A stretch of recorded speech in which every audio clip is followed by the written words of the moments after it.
Halo semuanya, kembali lagi di channel gua Aldi Bawazir dan kali ini nampak beda, nampak sedikit berwarna ruangannya karena banyak yang komen justru, "Bang, sayang konten lu bagus tapi packagingnya kurang mumpuni gitu." Ya, akhirnya gue memutuskan buat ambience yang sedikit proper ya, walaupun belum maksimal, gue tahu belum proper banget, belum bola banget, belum marble bridge banget, belum pelan-pelan ya kan.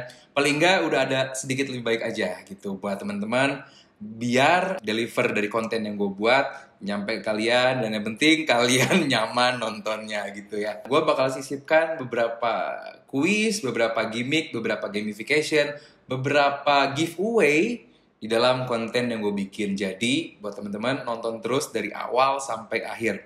Dan sebelum kita mulai videonya jangan lupa nih, ini biar kayak YouTuber proper nih. Komen, like, share, ya kan, dan aktifkan loncengnya. Oke, hari ini gue bakal bikin preview untuk game week keempat Premier League. Banyak game-game luar biasa, tapi gue bakal bahas 5 game paling penting. Apa aja itu? Sesaat lagi. Tentunya game pertama di Sabtu ini jam 18.30 waktu Indonesia Barat, pertandingan antara United menghadapi Southampton. Gue jujur nonton Southampton kemarin lawan Leicester, dan jujur di babak pertama gue nggak begitu yakin Leicester ini bakal gimana, apalagi menghadapi free kick dari James Maddison luar biasa. Tapi luar biasanya lagi tim asuhan Hasenhüttl ini merespon dengan luar biasa baik dan akhirnya mereka pantas memenangkan pertandingan setelah Che Adams masuk dari bangku cadangan dan cetak 2 gol. Ini bakal tidak mudah untuk Manchester United, apalagi dengan bos barunya Erik ten Hag. Saya juga nggak melihat ada sisi lanjutan nih. MU kemarin habis menang lawan Liverpool, bukan berarti sekarang bakal kalah nih, menang lawan Liverpool doang. Nggak, justru jujur gue yakin kemenangan atas Liverpool kemarin bakal jadi momentum kebangkitan buat United, asal mereka tetap bisa bermain seperti menghadapi Liverpool. Konsisten dari awal sampai akhir, menyerang, bagaimana cara mereka pressing, semua pemain berani turun, semua pemain juga aktif menyerang kembali saat lagi counter attack. Karena pada dasarnya MU adalah tim yang baik dalam memanfaatkan counter attack, bukan dalam penguasaan bola, position football, ataupun tim yang bermain pragmatis, tapi mereka aktif sebagai counter attack. Balik lagi soal Che Adams, ini yang gue takutkan dari Southampton, karena pemain ini walaupun jarang menjadi starter, tapi saat dimainkan sebagai super sub, dia cukup mengkhawatirkan gitu. Apalagi kita juga sama-sama tahu MU, termasuk minggu lalu juga waktu ngadepin Liverpool, kebobolannya kan di babak kedua kalau nggak salah, atau di akhir-akhir pertandingan. Ini yang harus dikhawatirkan sama United, bagaimana mereka tidak boleh lengah sampai menit-menit akhir. Kabarin juga di game hari ini, Casemiro, pemain baru mereka, rekrutan baru dari Real Madrid, sudah bisa dimainkan. Kita bakal tertarik, kita bakal menarik untuk menyimak bakal dimainkan di posisi apa. Maksudnya bakal nomor 6, nomor 8, sebagai holding midfielder kah, defensive midfielder kah, atau sebagai central midfielder. Ini yang bakal menarik bagaimana Casemiro bisa bergabung langsung dan juga bisa langsung tuning in dengan squad MU malam hari ini. Yang jelas Anthony Martial akan absen karena ada cedera Achilles, sementara Victor Lindelof masih absen juga. Fakta menarik dari pertandingan Southampton menghadapi United. Southampton belum pernah mengalahkan Manchester United dalam 12 pertandingan terakhir mereka di Liga Premier. Draw-nya 7, kalahnya 5. Dan The Saints berjarak 2 gol dari kebobolan mereka ke 100 di Premier League menghadapi Manchester United. Jadi kalau nanti MU bikin 2 gol, ya udah berarti MU sudah berhasil mencetak 100 gol ke gawang Southampton. Bukan catatan yang cukup impresif juga sih buat Southampton. Southampton telah kehilangan 5 dari 7 pertandingan kandang mereka. Ini di atas, tak salah gue. Langsung ke MU aja. Untuk Manchester United, MU bakal bisa merasakan back-to-back win pertama mereka sejak Februari tahun ini. Sejak Februari sampai kemarin, MU belum pernah mengalami namanya back-to-back win. Hari ini, setelah kemenangan menghadapi Liverpool kemarin, dan kalau nanti menang lawan Southampton, mereka akan merasakan back-to-back win pertama sejak Februari. The Red Devils saat ini masih mengalami 7 kekalahan Liga away beruntun, kekalahan away Liga beruntun. Yang ini udah paling buruk, karena paling buruk sebelumnya adalah tahun 1936, di mana mereka 10 away game kalah terus. Sekarang sudah 7. Semoga catatan ini bisa berhenti kali ini di Saint Mary. Marcus Rashford belum pernah mencetak gol tandang di Premier League saat menjadi starter sejak terakhir melakukannya menghadapi Leicester pada Boxing Day tahun 2020. Apalagi hari ini Rashford kayaknya bakal starter. Jadi bakal menarik kita simak untuk pertandingan menghadapi Southampton hari ini. Apakah Rashford bisa kembali menunjukkan tajinya seperti menghadapi Liverpool minggu lalu. Kali ini sih gue bakal mengunggulkan tipis untuk Manchester United.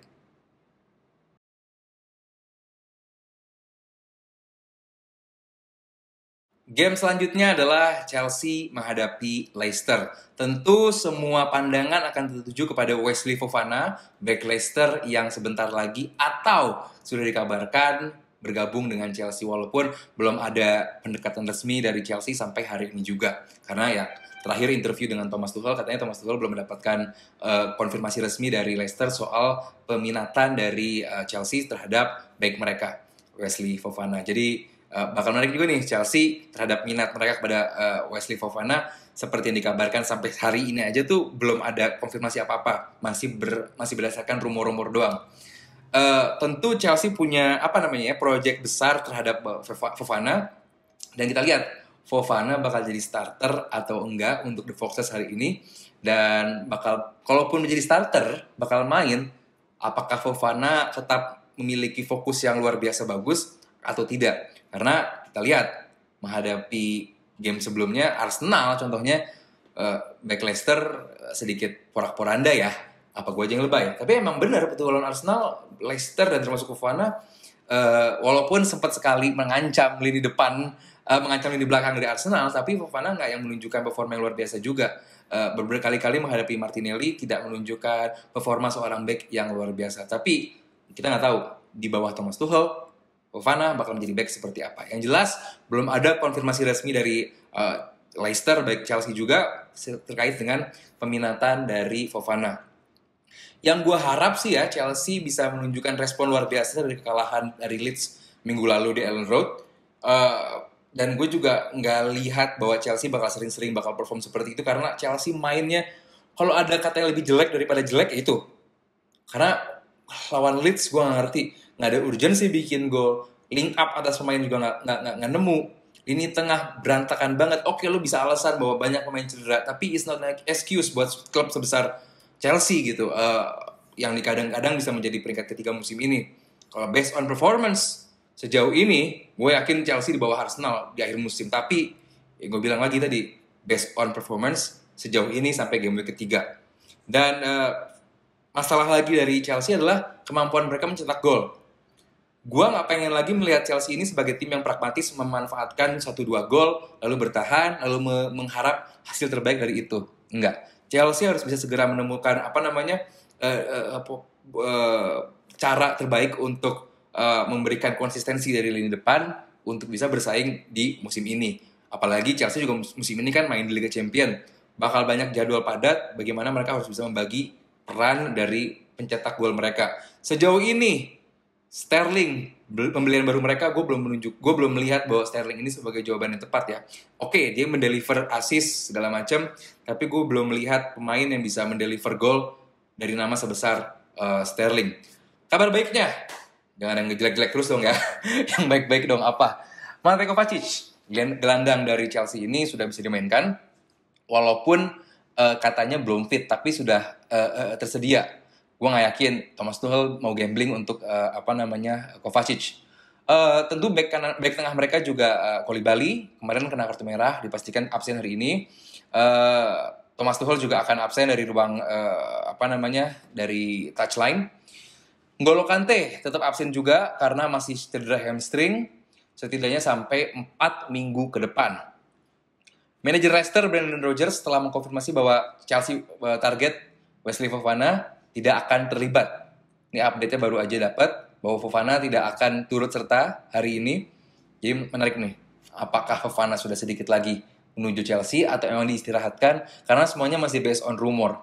Dan James Maddison yang minggu lalu bikin gol menghadapi Southampton masih sakit pas lagi latihan terakhir. Jadi mungkin diragukan bermain untuk James Maddison. Dan sekarang fakta-fakta menarik soal pertandingan antara Chelsea menghadapi Leicester. Chelsea diambang menghadapi kekalahan back-to-back pertama mereka di bawah asuhan Thomas Tuchel. Karena sebelumnya Thomas Tuchel dengan Chelsea-nya nggak pernah kalah back-to-back. Kalau sampai kalah hari ini menghadapi Leicester, menyusul kekalahan minggu lalu menghadapi Leeds, ya udah, ini sejarah pertama bagi Thomas Tuchel untuk menghadapi dan mengalami kekalahan back-to-back pertama. Tentu bukan hal yang pengen diinginkan oleh Chelsea. Next, Chelsea hanya memenangkan 5 dari 15 pertandingan kandang terakhir mereka di Liga, draw-nya 8, kalahnya 2. Jadi, catatan kandang mereka nggak begitu impresif banget. Dan 9 gol yang sudah mereka cetak di musim ini, dicetak oleh 9 pemain berbeda. Ini fakta yang buat ngulang tadi fakta gue di awal, bahwa mereka nggak punya satu pemain yang bisa diandalkan untuk menjadi goal getter. Ini tentu menjadi masalah kalau sampai Chelsea dan Thomas Tuchel nggak menemukan solusi sampai bursa transfer selesai, yang which is sekarang tanggal 27, 28, 29, 30, 31, 4 hari lagi. Jadi gue berharap Chelsea menemukan obat dari penyakit ini. Untuk Leicester-nya, James Maddison bisa menjadi gelandang pertama Inggris sejak David Beckham pada tahun 2000, berarti udah berapa nih? 22 tahun ini rekor bertahan, yang mencetak gol dan assist dalam 8 pertandingan berturut-turut di Premier League. James Maddison. Nah, ini gak kalah menarik. Kalau nanti malam Jamie Vardy bikin gol gawang Chelsea, ini bakal menjadi gol ke-100-nya Jamie Vardy setelah dia melewati umur 30 tahun.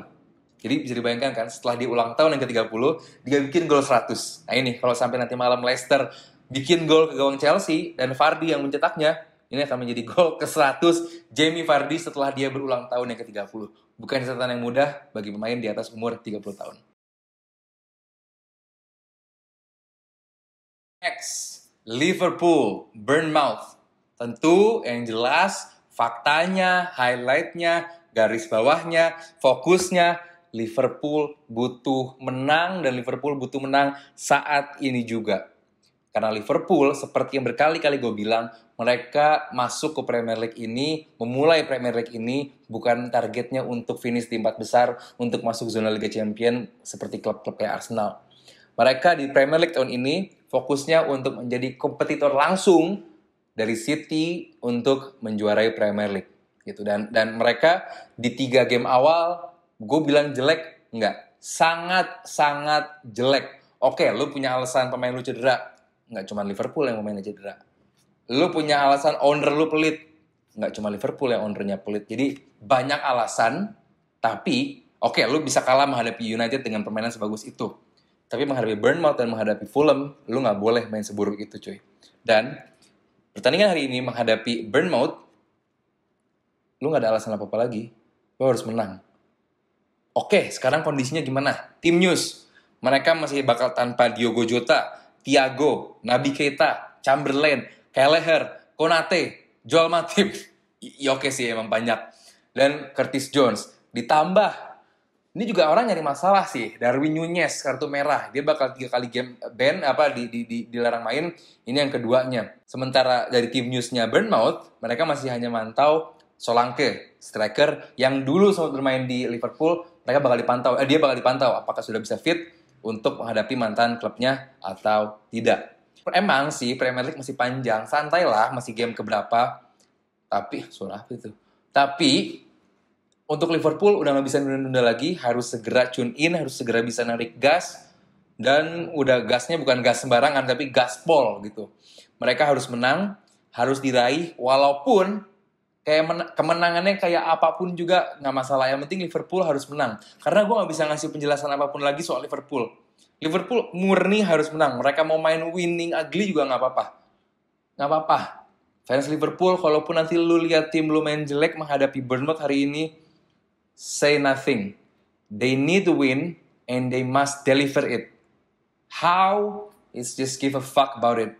Bebas. Lu gak perlu protes kalau misalnya nanti Klopp main jelek ataupun apa-apa. Yang penting Liverpool bisa perform lumayan oke dan bisa mendeliver kemenangan. Itu yang penting. Seperti yang gue berkali-kali ulang juga setiap gue diundang bicara, kreativitas lini tengah ini menjadi sumber kelemahan bagi Liverpool. kita nggak bisa nyari alasan lagi bahwa oke, emang pemain lagi pada drop aja. Trent Alexander-Arnold lagi jelek aja. Robertson lagi jelek aja. Nggak bisa.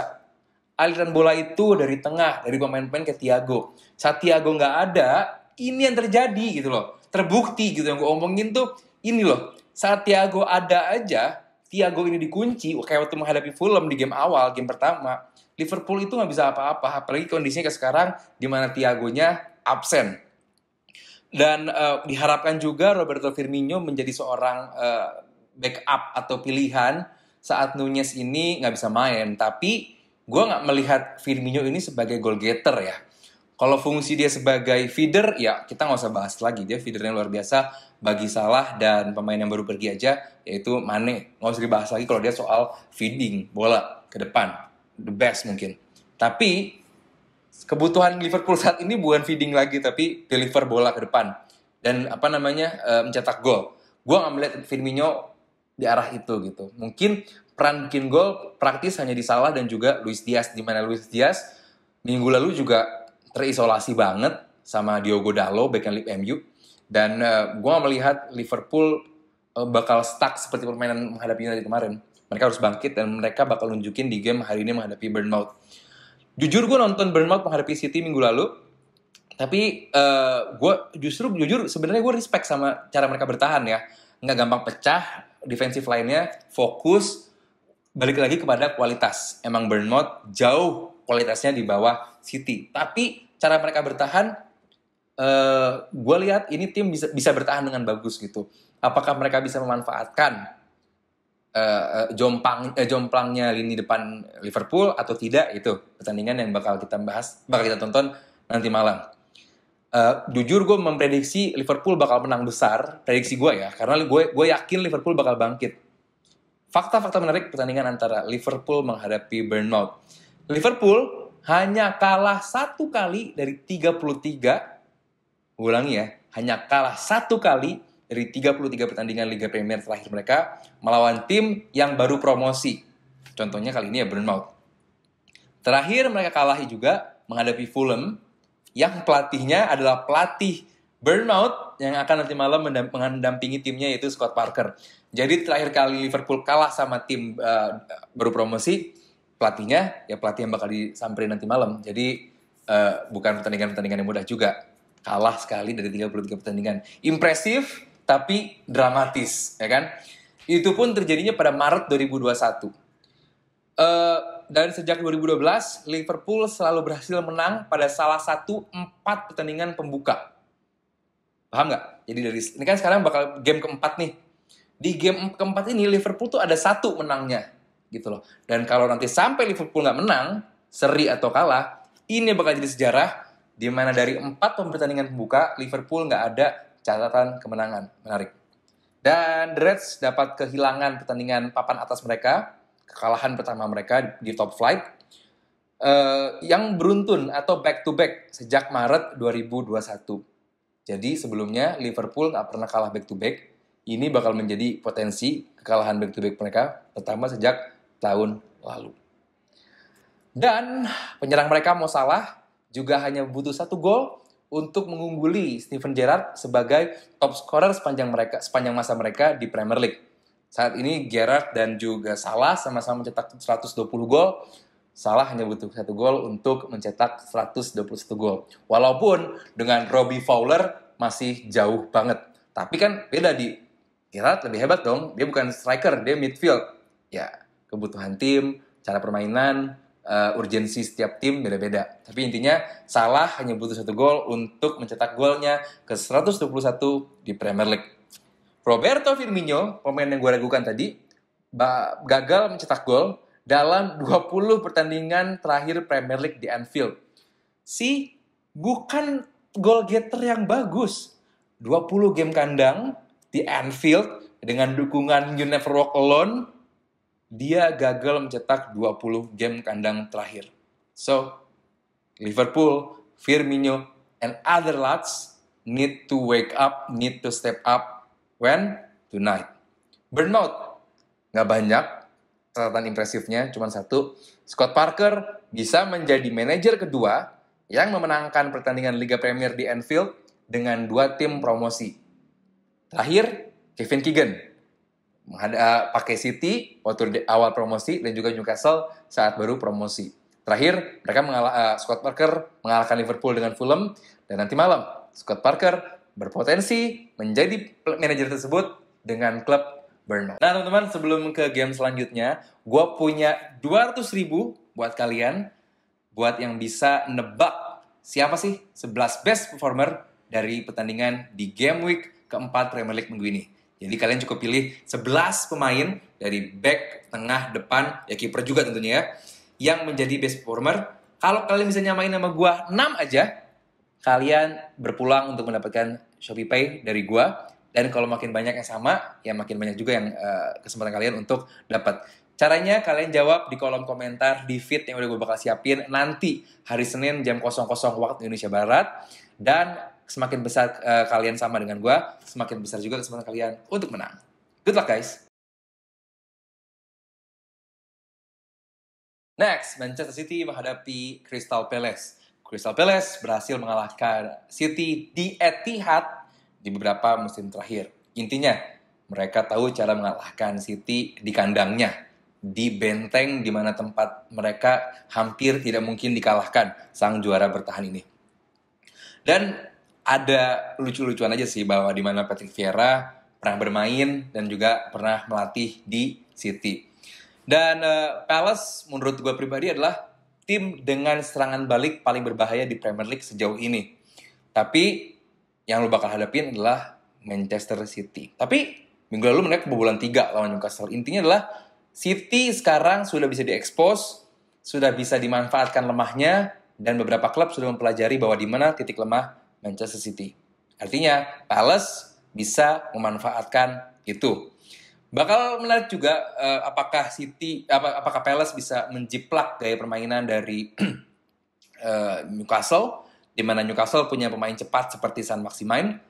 Palace juga punya pemain cepat Wilfried Zaha. Tapi update-nya Zaha belum tentu main atau enggak nih gitu. Jadi bakal ditunggu. Kalaupun Zaha bermain, pasti pesan dari Patrick Vieira yang udah gue tahu juga, dia bakal sering-sering dilepaskan umpan-umpan cepat untuk menghadapi defensive highline-nya yang tinggi dari City. Jadi kalau sampai Zaha bermain dan Zaha juga bisa memanfaatkan kelemahan dalam high defensive line-nya City, tentu City harus lebih disiplin dalam bermain hari ini. Prediksi gua, City tetap bakal menang walaupun mereka tetap bakal kebobolan. Update timnya, tim newsnya, City masih memantau cedera bahu di beberapa pemain, Jack Grealish, Calvin Phillips, dan juga Nathan Ake. Aymeric Laporte masih berusaha kembali dari kebugaran, jadi belum match fitness nih, setelah pada bulan Mei kemarin kena cedera lutut. Crystal Palace masih bakal tanpa James McArthur, James Tompkins, dan back luar biasa mereka, Nathan Ferguson. Masih bakal diupdate juga nih, apakah mereka bakal mengabsenkan Zaha atau bakal mainin dia. Nah, fakta menarik dari pertandingan City menghadapi Crystal Palace adalah untuk Palace dulu ya. Kemenangan untuk The Eagles nanti malam akan menjadi kemenangan Liga, kemenangan Premier League ketiga bagi The Eagles menghadapi Pep Guardiola di Manchester City. Terakhir, ada tim yang bisa mengalahkan City sebanyak 3 kali. Kali ini Pep-nya City ya, jadi Pep Guardiolanya aja, yaitu Manchester United. Sementara untuk Manchester City, Kevin De Bruyne, gelandang serang mereka, telah membuat assist dalam 4 penampilan Liga Premier berturut-turut. Sudah 4 kali nih. Dan dia ingin menjadi pemain City pertama yang membuat assist dalam 5 pertandingan Liga Premier berturut-turut. Apakah bisa De Bruyne memberikan assist dan memberikan kemenangan bagi Manchester City mau nanti menghadapi Crystal Palace? Terakhir, penutup malam minggu kalian ada Arsenal menghadapi Fulham. Fans Arsenal, gue rasa sih kembali percaya, kembali yakin bahwa tim ini bisa melaju jauh di Premier League musim ini. Gabriel Jesus, pemain baru Arsenal yang dibeli dari Manchester City, memulai musimnya, memulai debutnya, memulai penampilan dia dengan Arsenal dengan sangat amat impresif. Fulham, di sisi lain, memiliki kemenangan yang luar biasa penting menghadapi Brentford. Dan ya, to be fair emang pantas. karena sepanjang pertandingan Fulham sebenarnya bermain lebih bagus, walaupun Brentford juga nggak main jelek. Pada awal musim, mereka yang awalnya dikenal sebagai klub yoyo, di mana bentar naik bentar turun, tapi kemenangan atas Brentford minggu lalu menunjukkan bahwa oke, statementnya beda, kita siap untuk stay di Premier League musim ini. Di mana sundulan di menit 90, Aleksandar Mitrovic menjadi pembeda dari pertandingan tersebut. Selanjutnya ada tim news, kabar baik bagi Arteta, karena dari ruang visio praktis hanya Reiss Nelson, pemain yang masih menderita cedera, walaupun tinggal menunggu fit aja gitu. Selebihnya Arsenal sudah bebas dari daftar cedera. Sementara Pepe, pemain yang baru saja bergabung dengan Nice di Ligue 1 untuk di loan selama musim ini. Sementara gelandang Fulham, Niskan Kabano harus absen minggu lalu karena cedera pangkal paha dan akan dinilai atau dipantau sebelum pertandingan menghadapi Arsenal hari ini. Prediksi gue, ya Arsenal menang at least dengan selisih 2 gol. Fakta menarik dari pertandingan antara Arsenal menghadapi Fulham. Arsenal nggak pernah kalah di kandang sendiri dari Fulham dalam 30 pertandingan terakhir di semua kompetisi. Menang 24, draw 6. Jadi Arsenal tidak pernah kalah dari Fulham di semua kompetisi sebanyak 30 kali. Nomor 3, The Gunners tidak terkalahkan di 33 pertandingan terakhir menghadapi tim promosi. Gabriel Jesus telah terlibat dalam 5 gol dalam 3 penampilan di Premier League untuk Arsenal. Mencetak 2 gol dan membuat 3 assist. Sementara Fulham punya catatan impresif juga. Tidak terkalahkan di Premier League musim ini, dan hanya sekali sebelumnya dalam sejarah top flight mereka menghindari kekalahan dalam 4 pertandingan pembukaan di Premier League, yaitu pada tahun 2010-2011. Ini juga menarik. Pelatih mereka, Marco Silva, telah memenangkan 3 dan kalah 3 dari 6 pertandingan melawan Arsenal, yaitu waktu melatih Olympiakos, Watford, dan Everton. Jadi gitu aja prediksi dan preview dari 5 pertandingan di Premier League Game Week 4. Banyak sebenarnya yang bisa dibahas, cuman gue bahas yang top 5-nya dulu aja. Karena kalau gue bahas semuanya, waktunya nggak cukup juga, kepanjangan, kesian yang nonton. Buat teman-teman yang masih mau nanya, Bang, kalau game-game di luar yang 5 itu gimana? Dia tulis di kolom komentar, kita bakal diskusi bareng di pertandingan-pertandingan yang belum gue bahas tadi. Intinya, thank you yang udah nonton. Sampai jumpa di video-video gue selanjutnya. Bye.